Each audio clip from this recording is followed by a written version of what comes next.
Hello friends, welcome to our channel. ఈరోజు మన new recipe వచ్చేసి సత్తి పట్టీలు. బియ్యం పిండితో లడ్డూలు తయారు చేసుకోవచ్చు. ఇలా పట్టీలు కూడా రెడీ చేసుకోవచ్చు. యాక్చువల్గా ఇవి బియ్యం పిండి లడ్డూలు అని కూడా అంటారండి. చాలామంది మన తెలంగాణలో సత్తి ముద్దలు అంటారు. ఇప్పుడు వీటికి ప్రిపేర్ అవుదామా ఫ్రెండ్స్? ఓకే,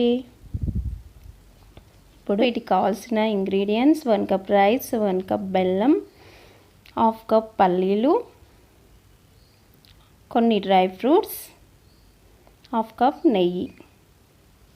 వీటికి కావాల్సిన ఇంగ్రీడియంట్స్. అలాగే 1/2 స్పూన్ ఇలాచి పౌడర్ కూడా తీసుకోవాలి. ఒక ప్యాన్ పెట్టుకొని అందులో మనం తీసుకున్న పల్లీలను వేయించుకోవాలి. ఇవి కొంచెం గోల్డెన్ బ్రౌన్ కలర్ వచ్చే వరకు వీటిని వేయించుకోవాలి. పల్లీలను వేయించుకున్న తర్వాత మనం అదే ప్యాన్లో ఇప్పుడు కొద్దిగా నెయ్యి వేసి డ్రై ఫ్రూట్స్ని కూడా వేయించుకోవాలి. ఇవి గోల్డెన్ బ్రౌన్ కలర్ వచ్చే వరకు వీటిని కూడా వేయించుకోవాలి.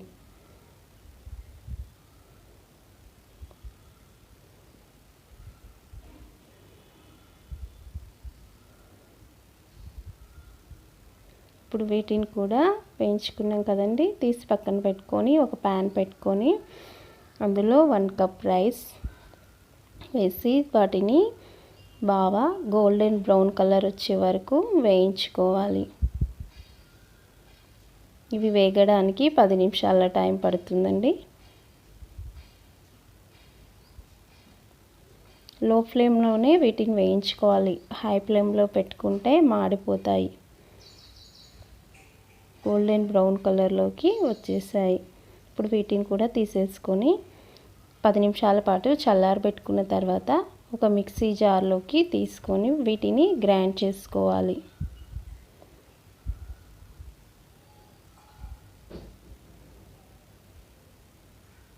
ఇలా గ్రైండ్ అయిన పిండిని మనం కొద్దిగా జల్లించుకోవాలి.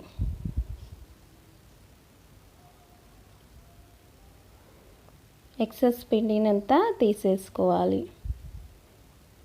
జల్లెల్లో ఉన్న మాత్రమే యూజ్ చేసుకోవాలి. ఇప్పుడు ఒక ప్యాన్ పెట్టుకొని అందులో 1 కప్ బెల్లం తీసుకోవాలి. 1/2 లీటర్ వాటర్ని కూడా అందులో యాడ్ చేసుకోవాలి.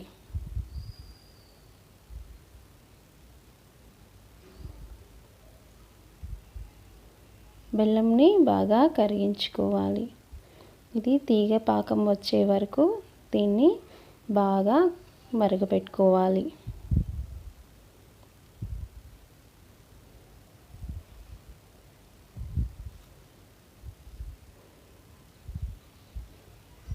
తీగ పాకం వచ్చింది లేనిది తెలుసుకోవడానికి ఒక ప్లేట్లో మనం కొద్దిగా వాటర్ తీసుకొని వేసి చూసుకోవాలి. అలాగే నిలిచి ఉంటే తీగ పాకం వచ్చినట్టే.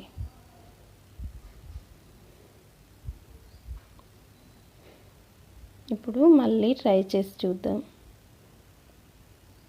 ఇప్పుడు తీగ పాకం వచ్చిందండి.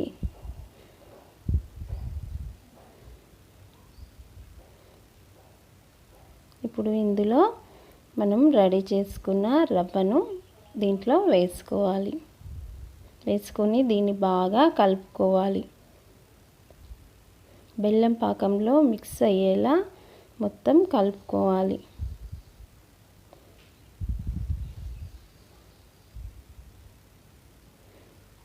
ఇలా కలుపుకున్న దాంట్లో 1 టేబుల్ స్పూన్ నెయ్యి,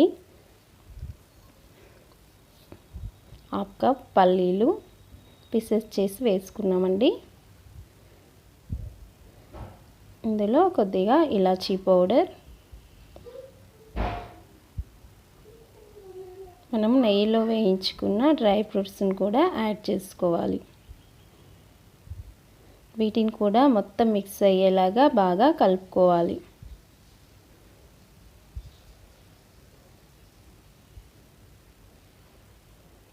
ఇలా కలుపుకున్న తర్వాత స్టవ్ ఆఫ్ చేసుకొని వీటిని చల్లారనివ్వాలి. ఇప్పుడు ఒక ప్లేట్కి నెయ్యి రాసుకొని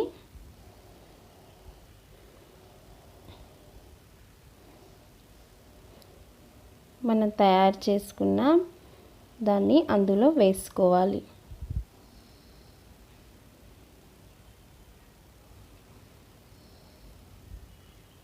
చాలాసేపు ఉంటే గడ్డ కడుతుంది కాబట్టి ఇలా నెయ్యి రాసి ప్లేట్లోకి వేసుకోవాలి.